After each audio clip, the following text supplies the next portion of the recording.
Alright mga bro, for today's video mga bro. So, update tayo sa ating project mga bro regarding sa CHB laying mga bro. So yan.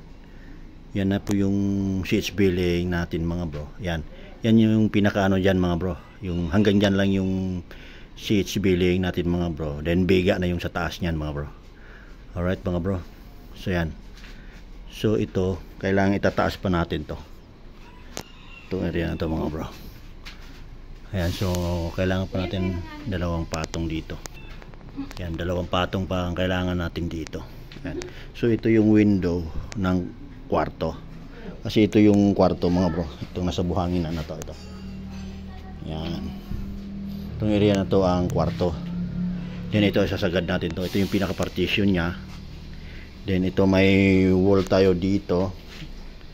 Ayan. At meron din tayong door dito.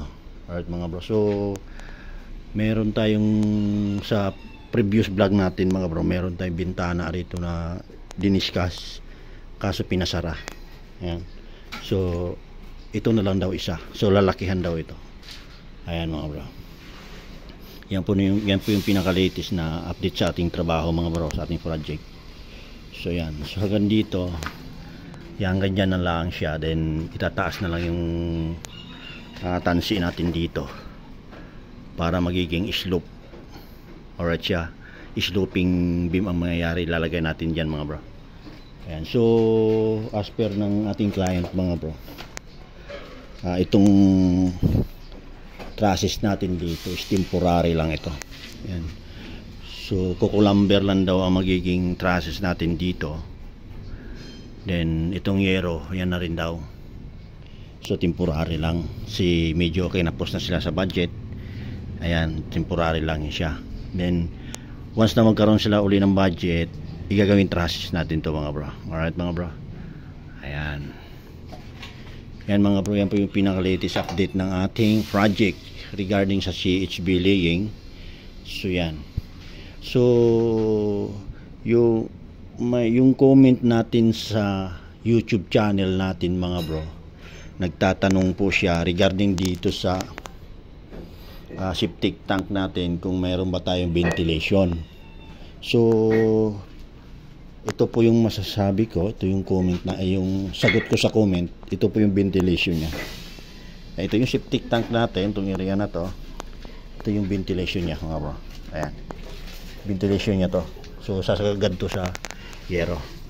Yan sir, yan po yung sagot ko sa ano mo, sa comment sa YouTube channel natin sir. Ayan. Yung ventilation nya. Sa regarding naman dito sa ano natin, septic tank mga bro. Nasabi ko na to noon.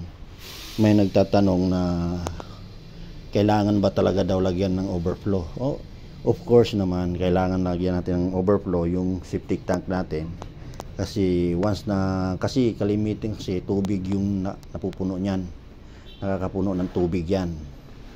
Then once na mapuno ng tubig yan, dapat may overflow tayo papunta dun sa kanal na may pagtatapunan tayo mga bro. Alright mga bro. So yan po yung ano natin, sagot sa mga katanungan sa YouTube channel natin mga bro. Alright mga bro, so yan. So yan po yung pinaka-latest ng update sa ating project sa CHB laying, then sa reply natin sa katanungan sa YouTube channel mga bro. Alright mga bro, so let's go.